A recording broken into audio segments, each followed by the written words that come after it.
Hey, let me show you a funny clip from an old British cookery program. Food and eating and drinking is conducted around a table. Around a table, conversation takes place. Out of conversation, ideas are born. Out of ideas, plays, festivals, and theatre is created. Why couldn't we do that here? Anyway, I digress. I'm sorry I'm digressing. Actually, I enjoyed that digression. I'm going to have a little slurp, and then, if you'll be kind enough to come down to the important bit of the whole day's proceedings, are these lovely scallops. Okay. Imagine if the good people at the British Broadcasting Corporation crossbred James Bond with your favorite grandma, who cooked but also drank and swore a little too much. The issue of such a union would have been Keith Floyd, star of my favorite cooking show ever made, Floyd on Fish. It seems to be a terrible thing to do to your family, but I always wanted my mother-in-law on one of my programs, and it's taken me 25 years to catch her, actually. My man with the mother-in-law jokes. Classic! Not the kind of thing you could really say on television nowadays, nor should you, perhaps, but then again, even the original viewers in 1985 would have wondered, how did this make it on the telly? There's a drunk man standing in front of a single handheld camera, and he just doesn't seem to realize this is actually going to be broadcast without much editing. Tell you what, if you just hold there a minute, you just keep gazing at these, would you? Can you come in closer? I want to get Erica a moment. Hold on there, you just keep looking at them. They're very beautiful. Erica, could you spare a moment, please? Erica? Yeah? Could you, I'm sorry to interrupt you, you couldn't come through to your kitchen, could you? Because what I'd like you to do, we've left you a dreadful mess here. Come round, look at Erica, because this is her kitchen. We've ruined it all morning, we've trampled over the lawn, we've abused her oyster farm, we've drunk her wine, we've used her electricity and gas, and all I've got to offer you is either, and the choice is yours, one of my muscles or a big kiss. Oh. Which will you have? A big kiss. Thanks ever so much. She looks comfortable. Who is this madman, and who gave him his own show? Please, allow me to sing for you the ballad of Keith Floyd. Our man Floyd was born during the war, 1943, in Reading, England, or outside of Reading, and his parents were totally working class, but they did scrounge up enough money to send him to Wellington School, which is a public school. And by public, of course, the Brits mean private school. Wellington is not the fanciest of such schools, but it is perhaps where Floyd learned some of his upper-class airs, and where he got a peek at the good life enjoyed by richer classmates. Actually, nobody's life was that good in Britain at the time. This is the era of endless grim post-war austerity. This is the era when British food obtained its reputation as just being greasy gray stuff that's poured out of a can. And of course, by can, I mean tin. After a stint as a cub reporter for the Bristol Evening Post, Floyd joined the army, inspired, he says, by the movie Zulu, even though Zulu came out a year after he actually joined the army, which he actually did do. He was a tanker and he cooked a lot. Discharged in his early 20s, Floyd went back to Bristol, where he worked a series of menial restaurant jobs, eventually worked his way up to sous chef at a fancy hotel restaurant. But being the silver-tongued hustler that he was, by the time he got to his late 20s, he owned 3 restaurants in Bristol. They all failed. I cannot track down the provenance of this photo that I found online, but I'm pretty sure that's him around this time. Floyd just drank way too much to run a restaurant properly, and he had a tendency to do things like he'd stumble into the dining room and declare, "All drinks on me, darlings," and that was not sustainable. His marriages tended to follow a similar pattern, 5 wives. Anyway, he took whatever money he could salvage out of the 3 restaurants, and he got himself on a yacht and sailed around the Mediterranean for a while, and eventually he tried to make a fresh start with a new restaurant in the south of France. Good morning. It's a very, very early morning, but the sun's shining and we finally made it to San Malo. Excuse me if I'm looking a bit rough, but the crossing was, a bit heavy. Anyway, look at... Yeah, his French restaurant failed too, but Floyd came back to Bristol as an evangelist for British consumption of British fish. An astounding amount of British fish was ending up in French markets at the time, as British cooks didn't really understand or appreciate it. And all of the crabs that are here all come from England, from Devon and Somerset and Cornwall coasts. That's what our fishermen are doing. We're not eating it, the French are. But well done the British fishermen for providing it anyway. Once the 80s rolled around, Floyd had a somewhat successful restaurant in Bristol. He had a cookbook out, and he'd been noticed by a BBC producer named David Pritchard. This was a good development for Floyd's career, though probably not his health, as Pritchard was a fellow big-eating, hard-drinking man. The pair of them would swing into a new town, drink it dry, and then the next morning they would try to film a cookery program, still obviously pissed, as the Brits would say. We're going to take a superb fillet off here, running the knife, hopefully, up the bone. I'm sorry. I have just done that completely the wrong way round. You must always start filleting a fish from its head and run with the flow of the fish. But I'll do it properly from here on in, and before I do that, I'm going to have a little slurp because I'm a bit nervous today. Yeah, if you care about your health, don't live like Keith Floyd. Consider instead doing a full-body intelligence test with Viome, sponsor of this video.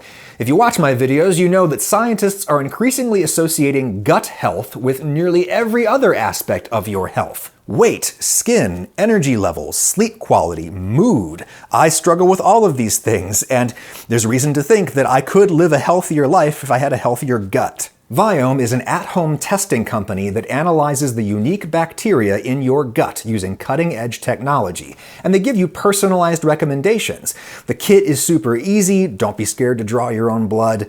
Nobody knows exactly what an ideal gut microbiome looks like yet, but based upon your results, Viome will give you a list of foods to seek out or avoid that'll probably get you closer to where you want to be. Plus, they can tailor supplements for you based on your results. Just sign up for Viome's Precision Supplements, probiotics, and prebiotics plan, and you will get the full body intelligence test shipped right to you. I'll spare you the stool sample collection. When I send these in, I should have my results in 2 or 3 weeks, and I'm going to show them to you. Want to join me on my journey to a healthier gut? Go to tryviome.com/Adam and use your code ADAM20 to get 20% off your first 3 months and free shipping.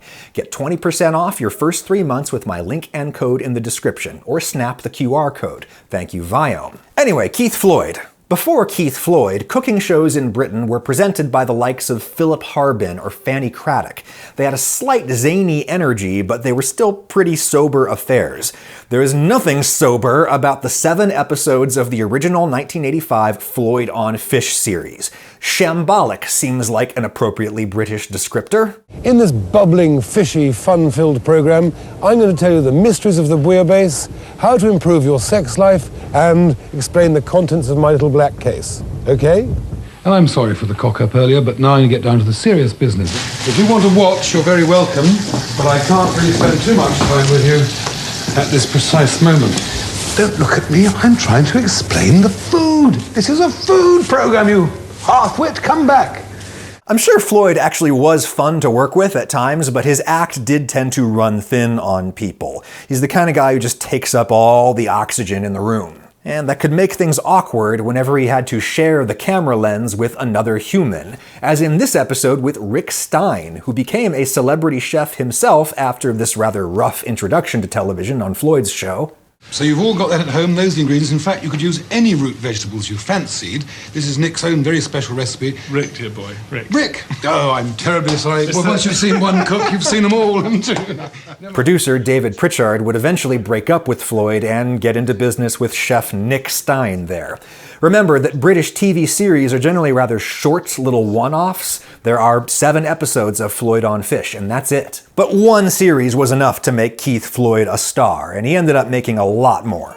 If I'd carried on eating fish like I was doing in the last series, I'd have developed fins by now, and actually I'm bored to death with fish, and I want to get back to a bit of simple peasant cooking and some red meat. I have to say, by this point, I think Floyd had already jumped the shark. He just got more and more self-indulgent and high on his own shtick. Through it all, he continued to drink and get divorced and make terrible business decisions. This clip is from around 1990. The restaurant business and cooking is a pretty expensive sort of disease. It's a drug. And after about 13 different establishments, I vowed never again. I got this wonderful job on telly, don't have to see customers ever again. What did I do? 5 years later, opened a pub, which is silly, but on the other hand, it's a nice break from the otherwise sort of semi-globe-trotting, luxurious life that I'm fortunate enough to lead. Hey, who else is in that shot? Why, it's young Marco Pierre White. This is from one of Marco's first series, simply called Marco. Oh, that's it. A drop of water, my dear. Only in Britain do you hear a pair of certified alpha chads calling each other my dear and darling. I love it. Floyd's alcoholism was, in fact, no laughing matter, but he laughed about it anyway, as in this clip from Irish television, Kenny Live. Floyd used to call his hangovers the wrath of grapes, and he identified 3 distinct hangover types: the double whammy, the time bomb. And then there's the third one, which is the creative hangover. That's when you do get back to work and you think everything's absolutely fine. The truth is, in this instance, you're still slightly intoxicated. So those are the 3 principal So you hangovers. think you're doing fine, but everybody knows. You think you're doing fine, but everybody else knows that you can't. And I mean, a quick short Yeah, Floyd was not fine. His boozy later years were spent shooting additional TV series and running additional restaurants into the ground. He lived in Thailand for a while, Singapore, or France, where the actor Keith Allen tracked him down in 2009. He shot a documentary there called Keith Meets Keith. James, can I have a drink, darling? Although Keith's first love is French cuisine, he still adores those childhood tastes. So I'd bought him some very hard-to-obtain comfort food from England. Right, Keith, I bought you some Haywards Piccalilli. Fantastic! How about this? Corned beef. You're looking at a man who is only 65 years old. That's what a lifetime of smoking and boozing does to your face, kids. Keith Floyd died of a heart attack the night this aired on Channel 4, reportedly as he sat down to watch himself. Marco Pierre White told the BBC a little piece of Britain had died with Floyd. Alcoholism isn't fun, but God help me, the original Floyd on Fish series really is fun. And it's preserved on YouTube, thank goodness. Clear your calendar and go watch the whole thing. Though it's also sad to think that Floyd's evangelism for British seafood may have contributed to the decimation of wild fish stocks in the Northeast Atlantic. Cod was Keith's favorite, and according to the conservation nonprofit Oceana, 9 of the region's cod stocks are depleted, worse than any other fish. Add that to the list of reasons why there will never be another Floyd on Fish, nor should there be. It's time to move on from the days when a man would dress up as if for the opera, consume food and drink to dangerous excess, and get handsy with the ladies in the kitchen. He offered her a muscle or a kiss, and she actually chose the kiss, so I'm guessing she was actually into it. But it's still not good behavior, dear boy. Times have changed, and that's good. But there was lots that was good about the past, and I'm glad to see it bottled up in Floyd on Fish. Sail on, my dear boy Floyd. I'll try to catch a fine fat one for you if there are any left.